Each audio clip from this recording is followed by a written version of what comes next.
हिंदू हृदय सम्राट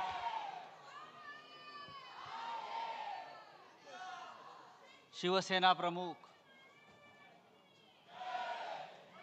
माननीय बाळासाहेब ठाकरे यांना अभिवादन करतो। या शिवसेनेचं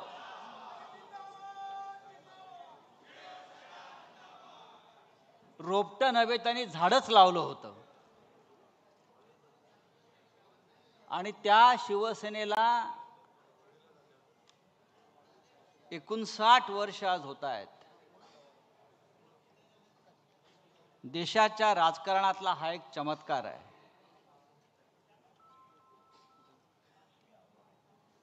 सन्माननीय शिवसेना पक्षप्रमुख उद्धवजी ठाकरे,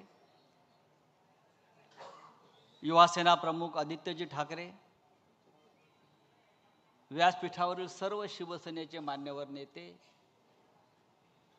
आणि या सभागृहात उपस्थित असलेले महाराष्ट्राच्या कानाकोपऱ्यातून आलेले सर्व शिवसेनेचे जिल्हा प्रमुख, संपर्क प्रमुख, तालुका प्रमुख, शाखा प्रमुख, आज कोणताही मनोरंजनाचा कार्यक्रम नाही, फक्त विचार देण्याचा कार्यक्रम आहे।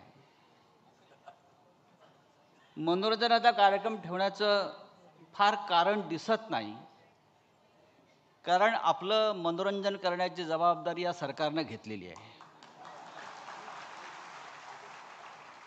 रोज काहीतरी एक वेगळा कार्यक्रम, ज्याला आपण शो म्हणतो, आज हॉरर शो झाला। आज पाहिलं तर एकदम हॉरर शो, थरारक सिनेमा। कोणीतरी एक मंत्री एका अघोरी बाबासह बसलेला आहे, उघडा बंब टॉवेलवर, त्या अघोरी बाबाच्या हातात कवटी आहे आणि बहुतेक त्याच्या खुर्चीखाली रेड्याचं शिंग असावं असं मला वाटलं। आणि बराच वेळ ती अघोरी विद्येचा कार्यक्रम सुरू होता। मला वाटलं एकेकाळी आमच्या कॉलेज जीवनामध्ये एक रामसे ब्रदर्स होते, रामसे ब्रदर्स, ते असे हॉरर सिनेमे काढायचे आणि आम्हाला भीतीच वाटत नव्हती। तर सकाळी हॉरर सिनेमा पाहिला। या हॉरर सिनेमाचे कलाकार, निर्माते, दिग्दर्शक, त्यांचा सुद्धा आज एक कार्यक्रम कुठेतरी सुरू आहे, हॉरर कार्यक्रम डोममध्ये। या महाराष्ट्रामध्ये इतके आता कार्यक्रम होत आहेत मनोरंजनाचे, तर उद्धव साहेबांनी ठरवलं की आपल्याला अशा कार्यक्रमाची गरज नाही, आपण थेट विचार देऊया। 59 वर्षाच्या शिवसेनेला सातत्यानं जर कोणता कार्यक्रम बाळासाहेबांनी दिला असेल तर तो या राज्याला आणि देशाला विचार देण्याचा।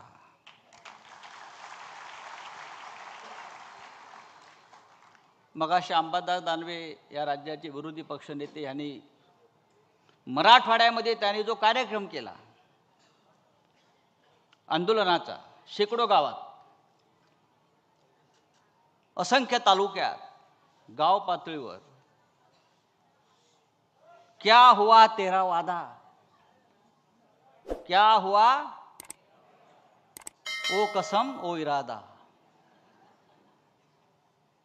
खरं म्हणजे ह्या सिनेमाचं नाव फार इंटरेस्टिंग आहे शिवसैनिकांसाठी। इथून जाताना तो मंत्र म्हणून घेऊन गेला पाहिजे। त्या सिनेमाचं नाव आहे हम किसी से कम नहीं। इथे समोर बसलेले शेकडो शिवसैनिक,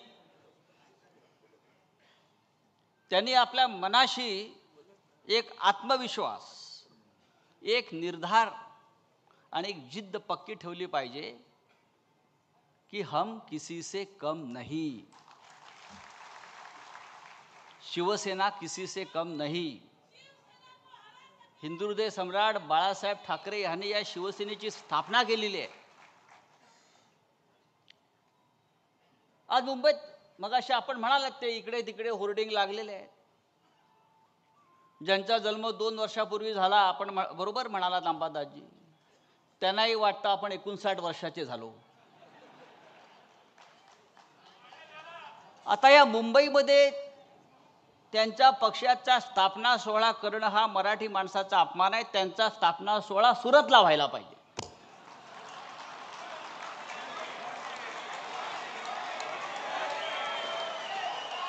मुंबईत शिवसेनेची स्थापना झाली शिवतीर्थावर बाळासाहेब ठाकरेंनी, उद्धव साहेब ठाकरेंनी. तुमचा पक्ष स्थापन झाला गुजरातमध्ये आणि तुम्ही बाळासाहेब ठाकरेंचा फोटो कसा काय लावू शकता? तुमच्या पक्षाचे प्रमुख आहेत अमित शहा. तुमच्या पक्षाचे प्रमुख अमित शहा आहेत. तुम्ही अमित शहांचा फोटो लावा, वाटल्यास नरेंद्र मोदींचा लावा, आमची काही हरकत नाही. तुम्ही बाळासाहेब ठाकरेंचा फोटो 2 वर्षापूर्वी शिवसेनेची तुमच्या काय गटाची स्थापना झालेली आहे. तुमचा यापुढला कार्यक्रम मी त्यांना विनंती करतो किंवा देवेंद्रजींना विनंती करतो, तुम्ही भारतीय जनता पक्षानं त्यांचा पुढल्या कार्यक्रमाची स्पॉन्सरशिप करावी. सरदार वल्लभभाई पटेल खूप मोठे आहेत, त्याचं नरेंद्र मोदी स्टेडियम नाव केलं आहे आता, पण ते इथे करतात कार्यक्रम. पण या सभागृहामध्ये हजारो शिवसैनिक पदाधिकारी जमलेले आहेत. शिवसेना 59 वर्षाची झाली हा या देशातल्या राजकारणातला चमत्कारच आहे. माननीय बाळासाहेब ठाकरेंनी तेव्हा सांगितलं होतं, या देशामध्ये फक्त 2च सेना राहतील, एक भारतीय सेना आणि दुसरी शिवसेना. बाकी सगळ्या गुंडांच्या टोळ्या.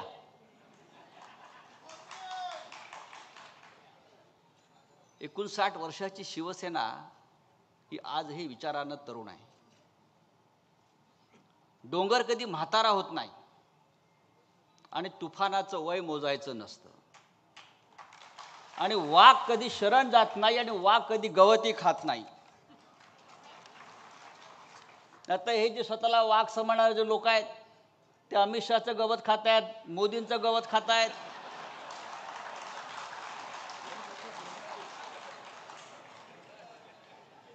आम्ही असे नाही. मी जेव्हा म्हणतो की शिवसेना या देशाच्या राजकारणातला सगळ्यात जुना पक्ष आहे, सगळ्यात जुना पक्ष कोणता असेल अनुभवी, तर हा रावते साहेब आपला बाळासाहेब ठाकरेंनी स्थापन केलेली शिवसेना. जेव्हा शिवसेना या महाराष्ट्रात गर्जना करत होती, लढाया लढत होती, संघर्ष करत होती मराठी माणसासाठी आणि हिंदुत्वासाठी, तेव्हा आजचे सगळे पक्ष हे पाळण्यामध्ये होते. भारतीय जनता पक्षाचा जन्म 1980 साली झालाय. राष्ट्रीय काँग्रेस ज्याला इंदिरा काँग्रेस जी होती त्या काँग्रेसचा जन्म 1976 साली झाला. पवार साहेबांचा राष्ट्रवादी काँग्रेस 1999 साली जन्माला आली. बाकी सर्व पक्ष या देशातले हे शिवसेनेच्या स्थापनेनंतर जन्माला आले आणि शिवसेना हा एकमेव पक्ष आज आहे असा की त्या पक्षानं आज 59 उन्हाळे, पावसाळे, वादळ, तुफान अंगावर झेललेले आहेत आणि त्यातून आम्ही अत्यंत खंबीरपणे उभे आहोत. आमच्या जीवनातला संघर्ष कधी संपला नाही.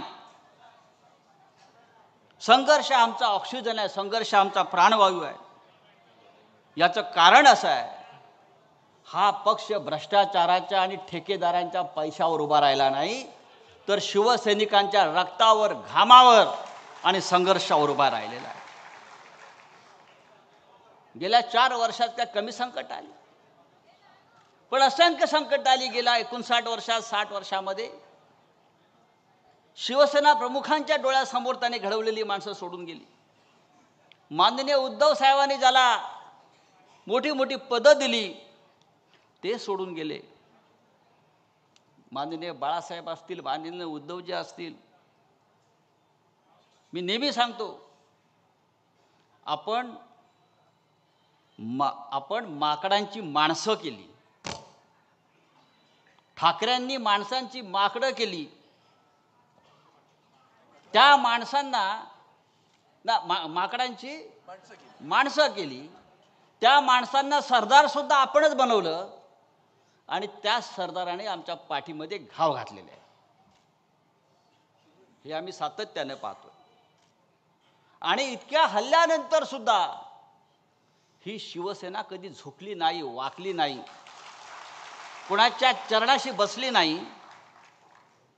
नाहीतर या भूतलावरती असे अनेक नेते 56 इंच छातीवाले, एक ट्रम्पचा फोन येतो आणि सरेंडर होतात.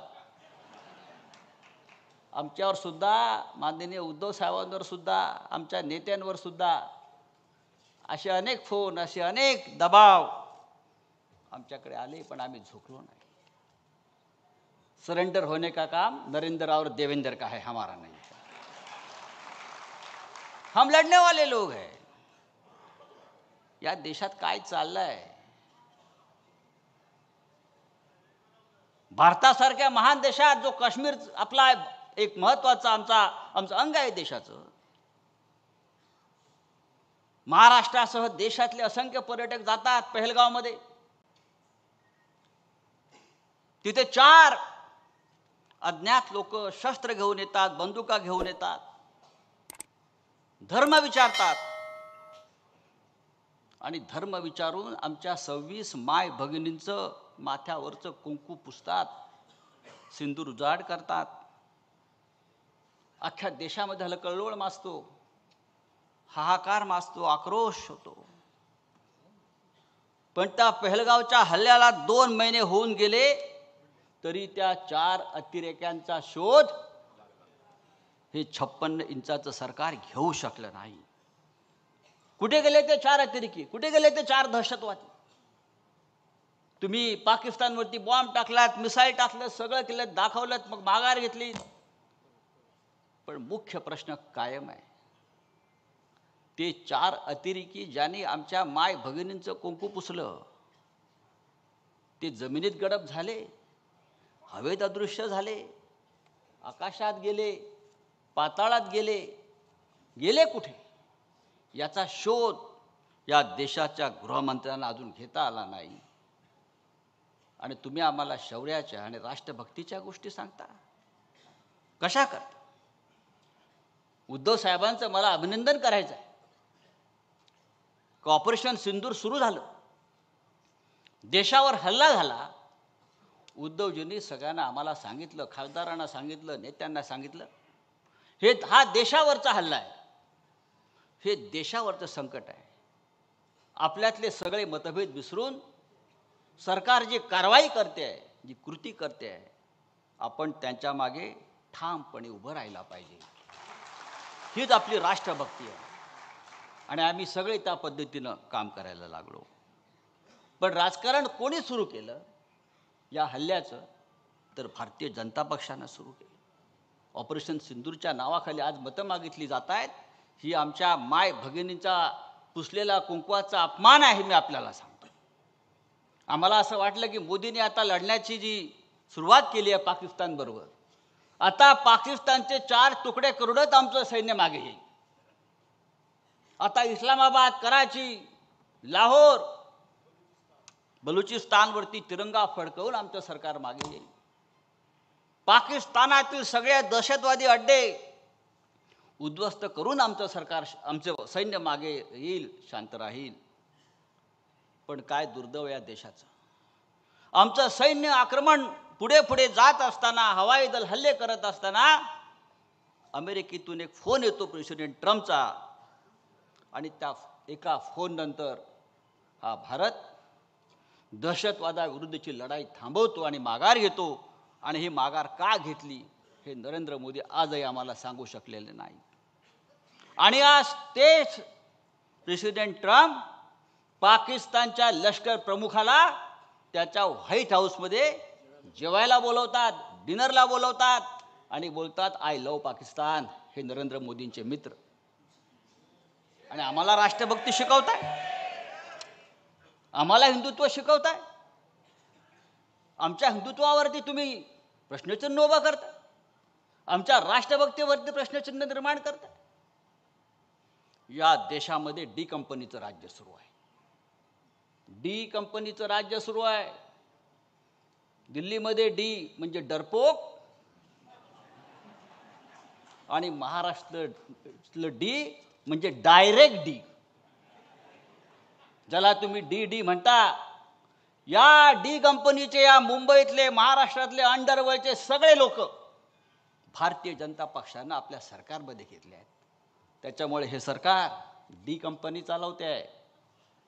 आणि मला असं वाटतं प्रत्येक शिवसैनिकानं मतदारांपर्यंत, लोकांपर्यंत हा अत्यंत महत्त्वाचा विषय जो आहे हा आपण घेऊन गेला पाहिजे.